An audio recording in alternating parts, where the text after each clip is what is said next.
menyambung pembicaraan kita di Jumat yang telah lalu tentang masalah sedekah. Wa disebutkan oleh Al-Imam Al-Faqih Abul Laits As-Samarqandi, beliau mengatakan di dalam kitab Tanbihul Ghafilin rahimahullah subhanahu wa ta'ala, beliau mengatakan alaika bis sadaqah, lazimkanlah kalian untuk senantiasa bersedekah, artinya rutinkan, istiqomahkan, karena amalan yang paling dicintai oleh Allah adalah amalan yang dilakukan secara istiqomah. Ada amalan yang paling dicintai Allah, meskipun amalan tersebut adalah sedikit. Alaika bis sadaqah, lazimkanlah engkau untuk bersedekah, bima qalla au kathura, dengan sesuatu yang sedikit ataupun dengan sesuatu yang banyak. Mau sedikit mau banyak, sedekah. Jangan sampai karena sedikit yang kita sedekahkan kemudian menjadikan kita tidak jadi bersedekah. Bima qalla au kathur, fa inna fi sadaqati asyra khisalin mahmudatin, karena di dalam bersedekah itu ada 10 perkara yang terpuji. Ada 10 perkara yang terpuji di dalamnya. Yang mana 10 perkara tersebut, fa inna fi sadaqati ada asyru khisalin mahmudatin, ada 10 perkara yang sangat terpuji. Khamsun fid dunya, 5 dari yang 10 itu di dunia, wa khamsun fil akhirah, dan 5-nya lagi kemuliaannya yaitu di negeri akhirah. Jadi 10 dibagi 2, 5 di dunia kata Al-Imam Abul Laits As-Samarqandi, kemudian 5-nya lagi di negeri akhirah. Wahakadha. Adapun wa amma al-khamsul lati fid dunya, adapun 5 keistimewaan sedekah yang dikeluarkan, yang kita nikmati di dunia, yaitu yang pertama adalah bahwasanya sedekah yang kita keluarkan tathiran lil mal, yaitu membersihkan atau mensucikan harta kita. Ada membersihkan harta, karena dari sekian banyak harta ada sesuatu yang mungkin ada syubhat, ada yang kita mendapatkannya dengan sesuatu yang tidak diridhai oleh Allah. Maka sedekah yang kita keluarkan ada tathhir, pensuci, pembersih daripada harta yang tersisa. Sebagaimana sabda Nabi kita Muhammad sallallahu alaihi wa ala alihi wasallam, ala innal bai'a yahduruhu al-laghwu wal halaf wal kadhib fashawibuhu bis sadaqah. Kata Nabi Muhammad sallallahu alaihi wasallam, ingatlah bahwa jual beli itu biasanya selalu diliputi dengan lagha, dengan perkataan yang sia-sia, wa juga sumpah, begitu juga kebohongan biasanya. Maka dari karenanya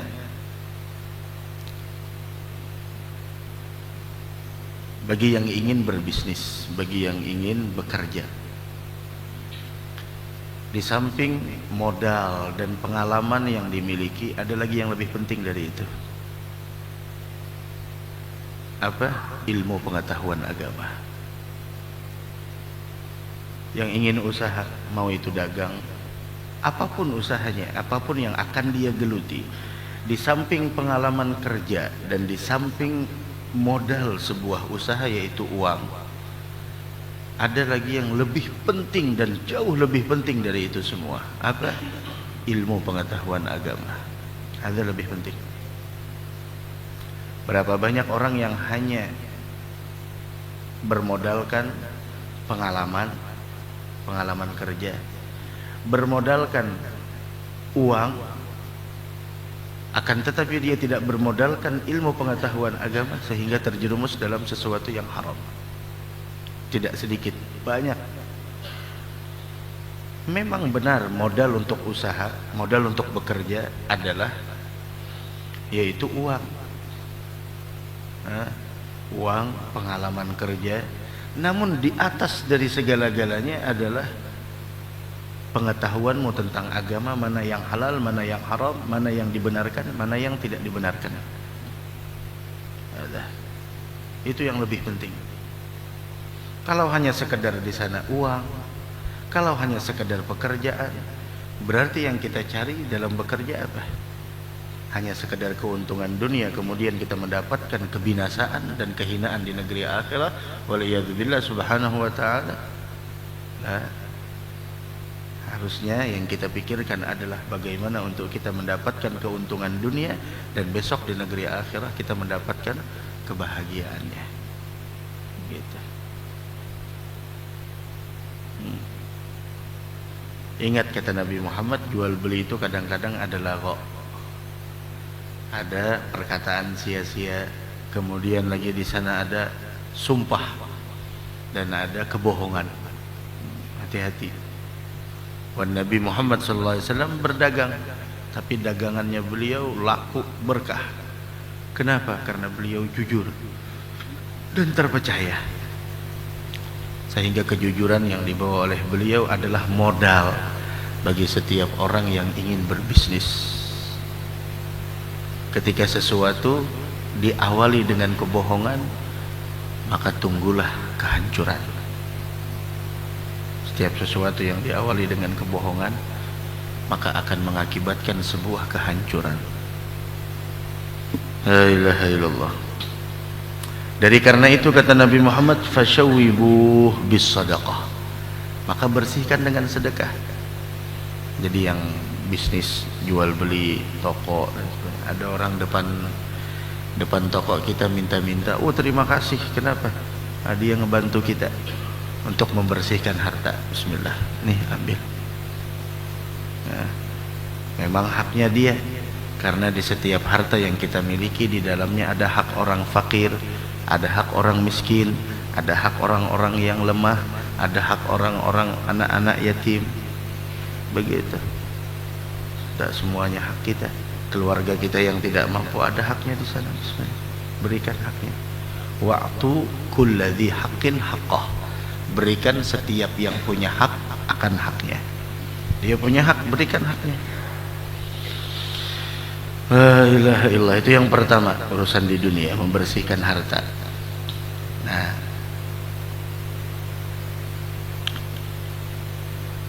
ada salah satu ulama di daerah kita, namun beliau telah wafat. Pernah satu kesempatan duduk sama beliau,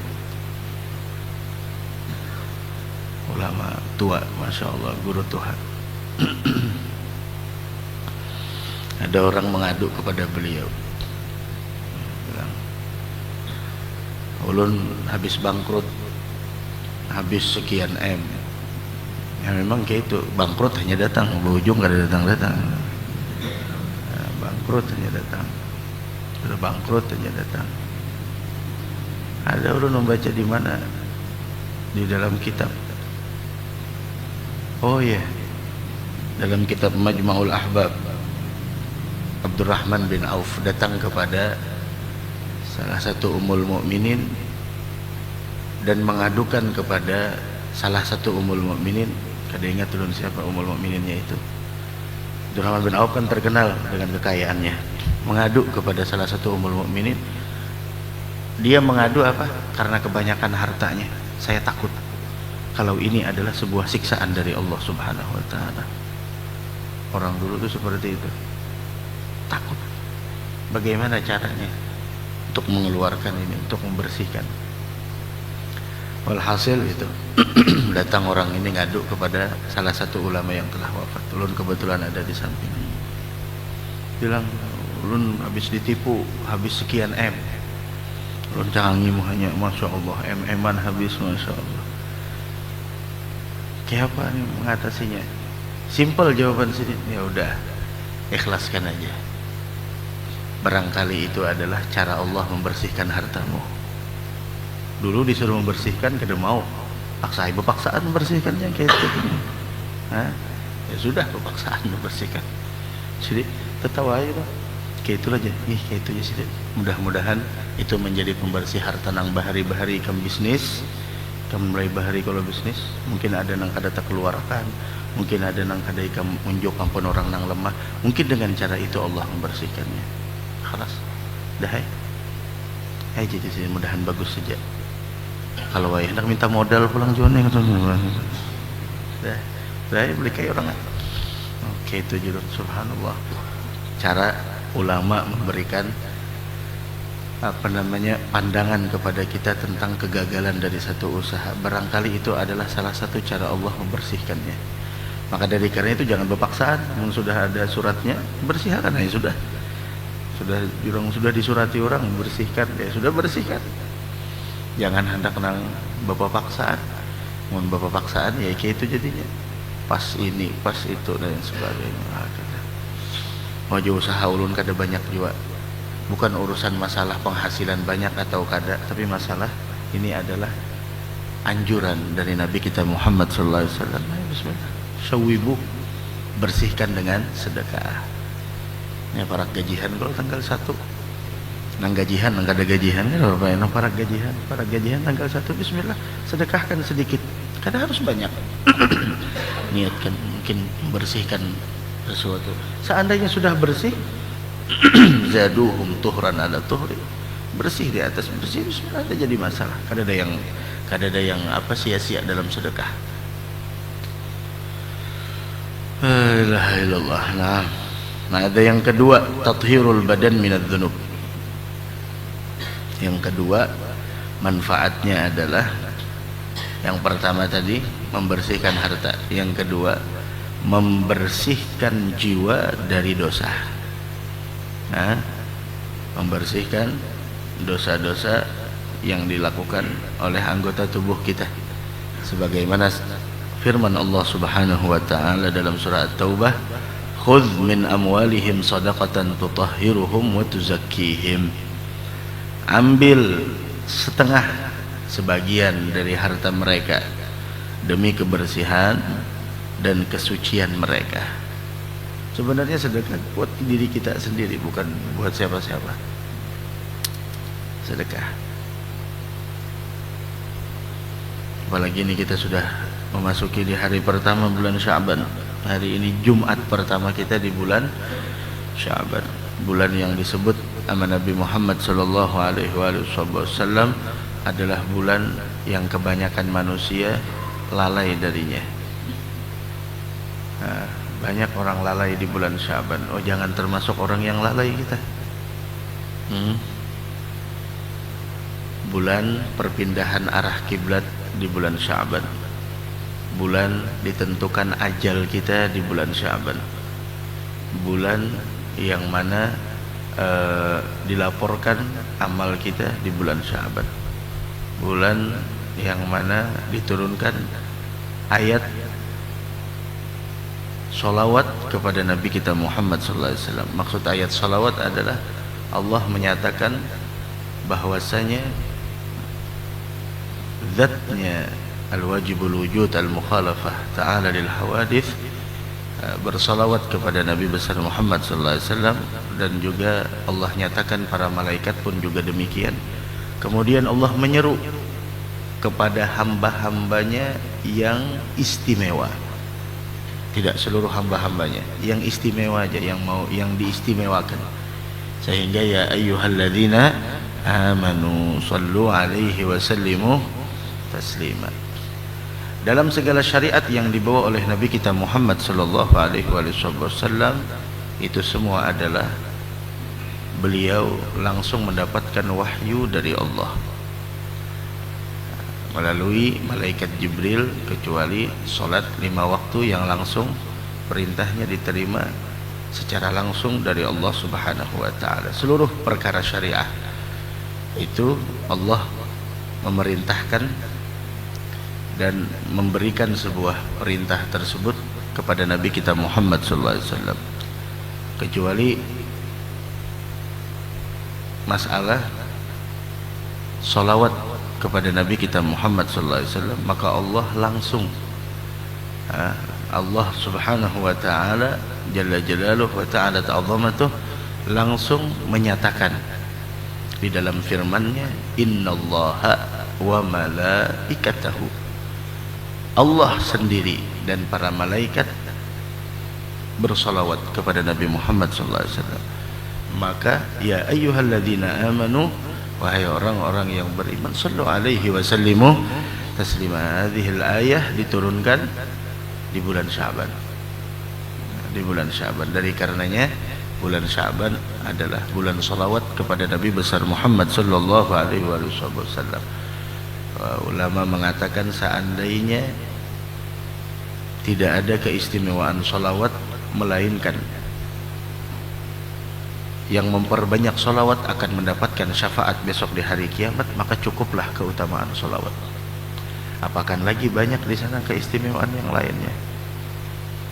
Semakin banyak kita bersalawat kepada Nabi Muhammad, semakin besar kesempatan kita untuk dekat dengan beliau besok di hari kiamat. Karena kedekatan seseorang dengan Nabi Muhammad besok di hari kiamat tergantung bagaimana hubungan hatinya dengan beliau.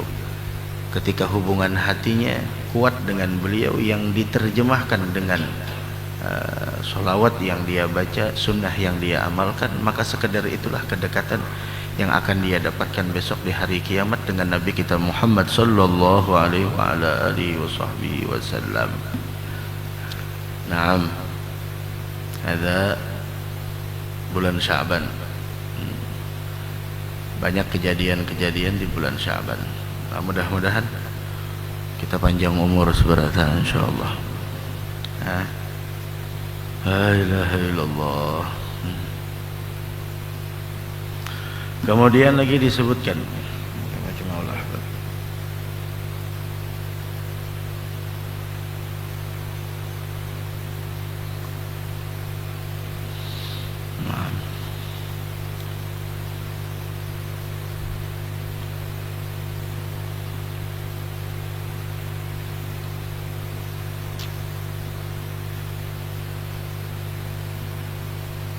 afwan, ada ini kitabnya Majma'ul Ahbab, bukan Abdurrahman bin Auf. Beliau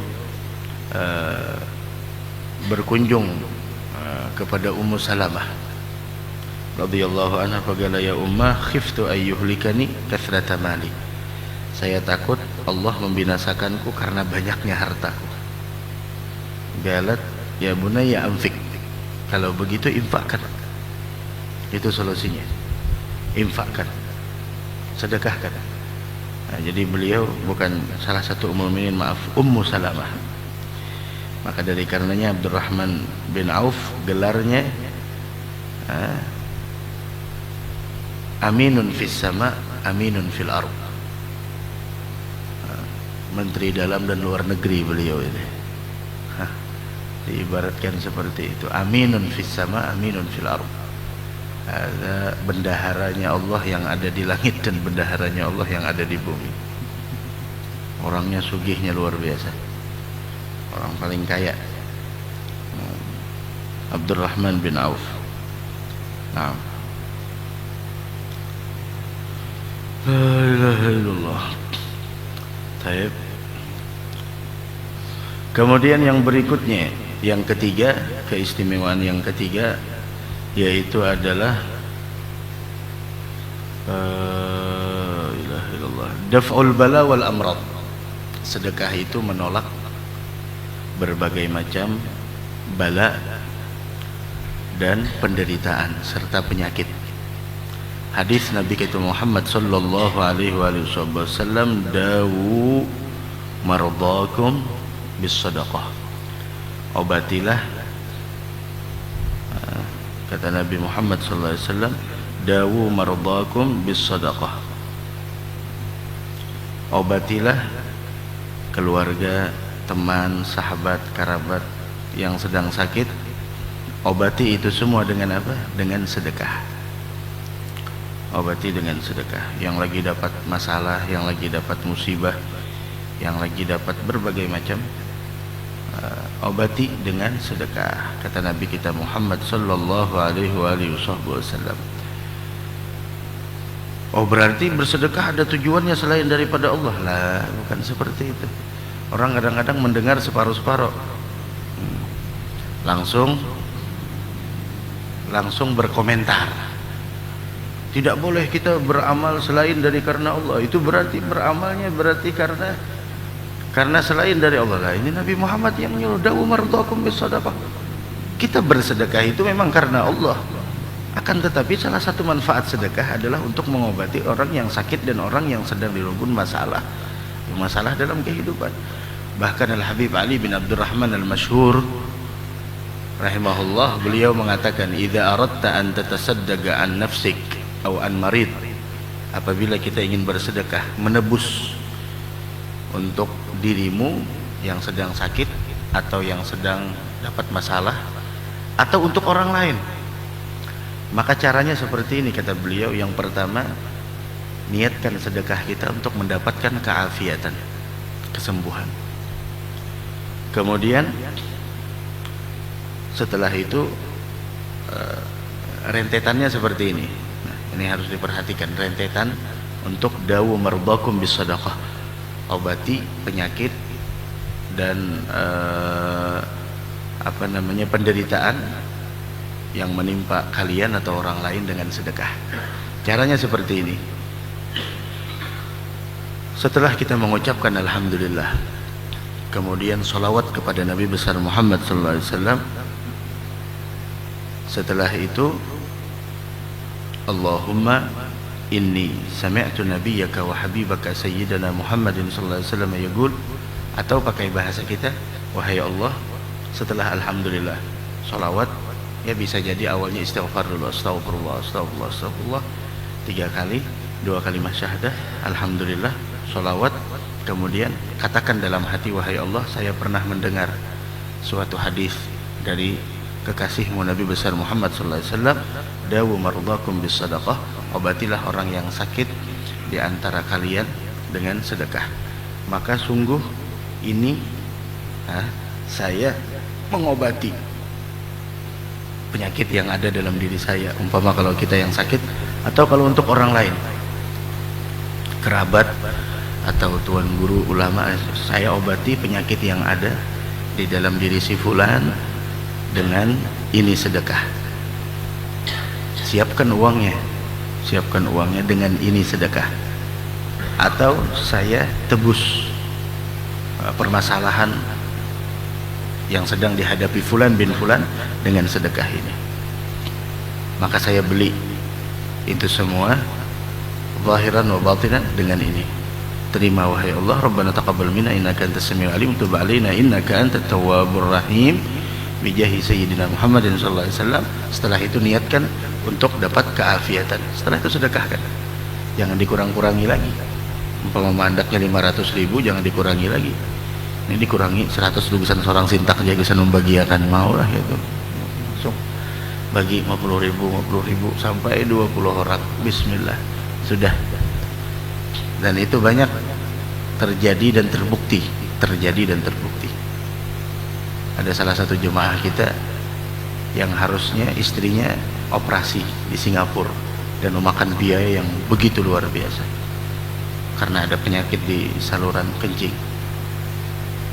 Setelah itu dia doa di malam hari, kemudian niat untuk sedekah dengan cara memberangkatkan umrah. Salah satu gurunya mengaji dahulu, datang kepada guru tersebut, guru, saya ada permasalahan begini dan saya niatkan seandainya tidak jadi operasi ke Singapura, maka untuk biaya ke sana saya alokasikan untuk memberangkatkan umrah sampean. dan ini sedekah saya, semoga diangkat penyakit saya. Selesai. Masya Allah, di malam hari, setelah malam, pagi setelah bangun tidur, buang air kecil, keluar sesuatu yang langsung diberangkatkan begitu. Kalau sudah dikeluarkan kayak itu, jangan bayar separuh aja, jangan aja. Manusia itu dasar kayak itu memang mau kada digasut, kada kawa. Sudah ada duitnya, sudah lah. Anda akan duitnya berapa? Karena dokter kada kau menyembuhkan, bismillah, 1 juta Anda. Bismillahirrahmanirrahim. Alhamdulillahirabbil alamin. Allahumma shalli wa sallim ala sayyidina Muhammad wa alihi wasallam. Ya Allah, ulun pernah mendengar hadis dari kekasih pian Nabi besar Muhammad, obati penyakit kalian dengan sedekah. Maka ini diisyaratkan, ini ulun mengobati penyakit diri ulun atau penyakit fulan, dan ulun beli penyakitnya dengan ini. Ini Rabbana taqabbal minna innaka antas samiul alim tub rahim. Jadi bismillah, sedekahkan. Baik secara sembunyi-sembunyi. Kadusah bersedekah itu doakanlah kadusah. Di antara adab orang dahulu ketika bersedekah, mereka tidak mau mengucapkan doakanlah, mereka tidak mau mendapatkan balasan sedekah itu doa dari orang yang menerima sedekah. Biarkan Allah yang membalas, karena Allah ketika membalas sedekah kita melebihi dari itu semua. Diam. Dia bahkan orang dahulu ketika didoakan oleh orang yang menerima sedekah, dia balik mendoakan. Kenapa? Dia tidak mau balasan sedekahnya itu doa. Jangan. La ilaha illallah.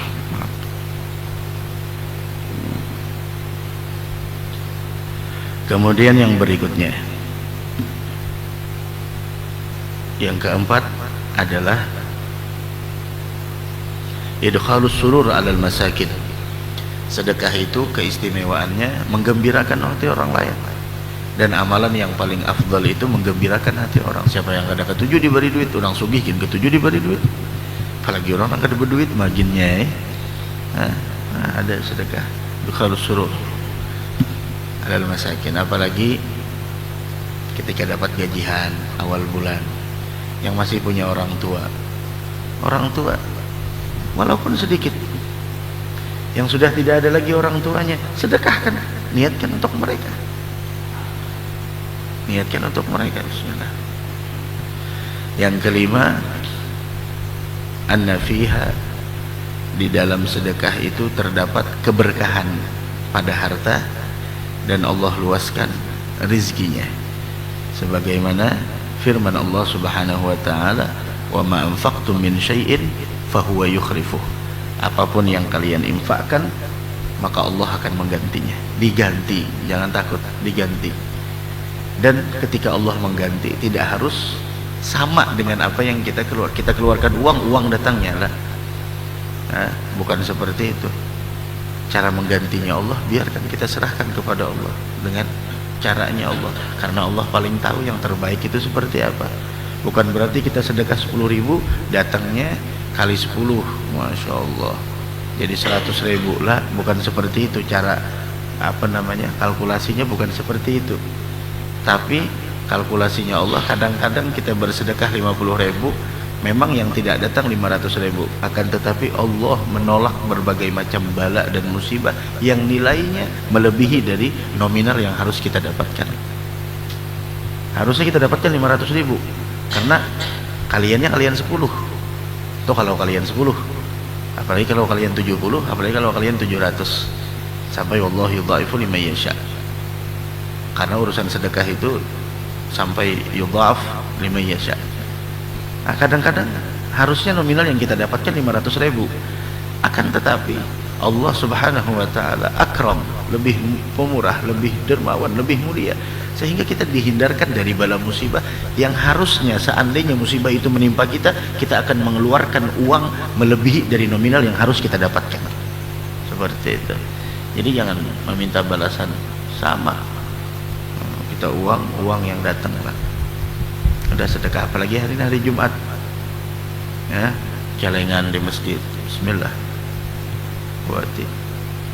Biasanya kalau hari-hari biasa 5.000, khusus hari ini 10.000. 10.000 ngalih badan carinya guru aja. Sudah, biasanya 500, hari ini 1.000. mau dikitnya aja pulang. Nah bapak nggak apa gara nggak hendak minus tadi kebanyakan tadi sini. Ya udah 5.000. Makanya jurur semampunya aja. Nah, sesuaikan dengan keadaan. Orang sugih jangan ada mungkin 5.000. Nah, orang sugih ada mungkin pelit dan sebagainya. Jangan pelit. Nah itu 5. Nah, adapun 5 di negeri akhirah kita sambung nantinya pertemuan di Jumat yang akan datang. Mudah-mudahan panjang umur, sehat afiat.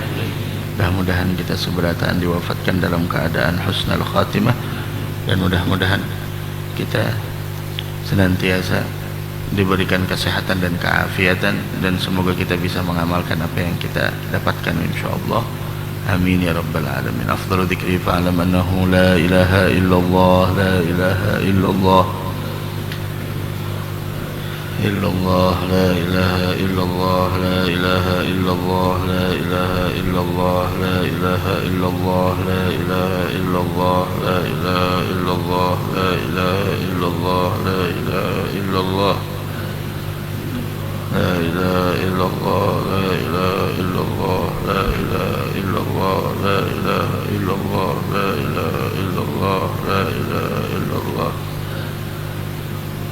ilaha illallah, la ilaha illallah, la ilaha illallah. Amin ya Allah. Bismillahirrahmanirrahim. Alhamdulillahirabbil alamin. Allahumma shalli wa sallim ala sayyidina Muhammad wa ala alihi washabbihi ajma'in.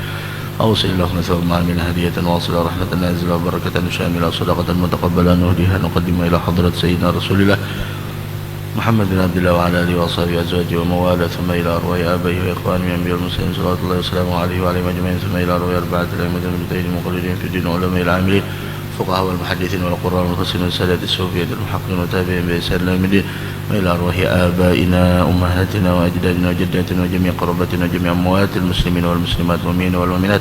اللهم اغفر لهم وارحمهم وعافهم واعف عنهم واجعل قبورهم روضة من رياض الجنة، لا تجعل قبورهم حفرا من النار برحمتك يا عزيز يا غفار. صلى الله على سيدنا محمد وعلى آله وصحبه وسلم.